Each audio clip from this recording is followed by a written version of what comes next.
Hello guys, welcome back to our channel. আজকের ভিডিওটা আমি রাধাকৃষ্ণের এই ছবিটা দেখিয়ে শুরু করি। Good morning all of you.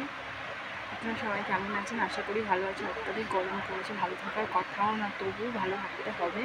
তো অনেক বেশি জল খাওয়ার চেষ্টা করবেন এই গরমে, এবং প্রচণ্ড গরম পড়ছে। এই গরমে জলটা আমাদের অত্যাধিক প্রয়োজন। জানি সবাই এই গরমে জল খাচ্ছেন, কিন্তু যতটা খাচ্ছেন তার থেকে বেশি খাওয়া প্রয়োজন। তো আমাকে দেখতেই পাচ্ছেন, আমার অল কাজ কমপ্লিট, রান্না বান্না, জামা কাপড় কাচা সব কিছু কমপ্লিট। এবার আজকে আমি একটু শাড়ি পরার ইচ্ছে হচ্ছে, তো আমি একটু শাড়ি টাড়ি পরে সেজে গুজে নিই, তারপর আপনাদের সামনে আসছি। ততক্ষণ আপনারা ব্রেকফাস্ট করে নিন। দেখুন, শাড়ি টাড়ি পরে পুরো রেডি। এই গরমে মানুষ বাচ্চা না, আমি শাড়ি পরেছি। শাড়ি পরতেও জানতাম না, বিয়ের পরে এইভাবে শুধু এই টপ ইন করতে শিখিনি, এরকমভাবেই শাড়ি পরতে শিখেছি। আমি 4 বছর শাড়ি পরেছি স্কুলে। তো তার মধ্যে 4 বছরই আমার একটা দিদি কাম মাসি কাম ফ্রেন্ড, 3টে সম্পর্কর সাথে আমার। তো সেই সবসময় পরিয়ে দিত। আমি সায়া ব্লাউজ পরে তার উপরে একটা নাইটি কিংবা একটা কুর্তি পরে তারপরে চলে যেতাম। সে শাড়িটা পরিয়ে দিত, তারপর দুজনে মিলে একসাথে স্কুলে যেতাম। আমি কিন্তু শুধু শাড়িটাই পরেছি, আর কিন্তু সাজিনি।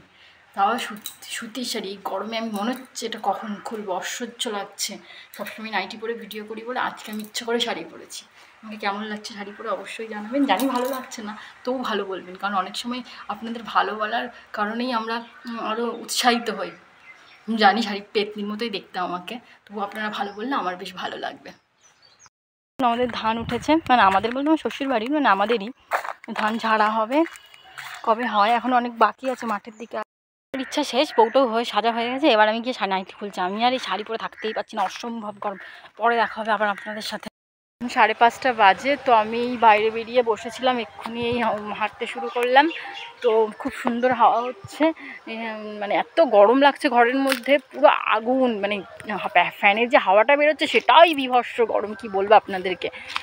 এখন গরমের সময় ফ্যানের হাওয়া তো খুবই গরমই হবে।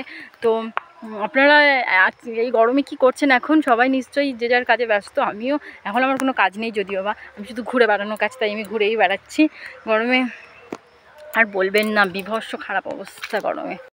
এখন 8:30 বাজেই দেখুন, আমি হাতটা মাদুরের উপর রেখেছি আর নীল পলিশের বোতলটা পাশে রাখা আছে। এবার আমি নীল পলিশ পরবো এই গরমের মধ্যে, এখন 8:30টার সময়।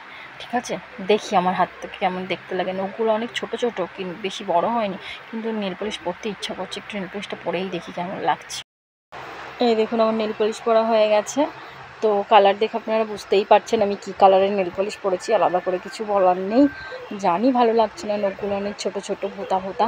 যদি আপনাদের ভালো লাগে তো আমার মন রাখার জন্য একটু বলবেন প্লিজ, ভালো লাগছে প্লিজ প্লিজ আমাকে কমেন্ট করে জানান আমার নেল পলিশটা পরে আমার আঙুলগুলো কেমন লাগছে, প্লিজ প্লিজ প্লিজ প্লিজ।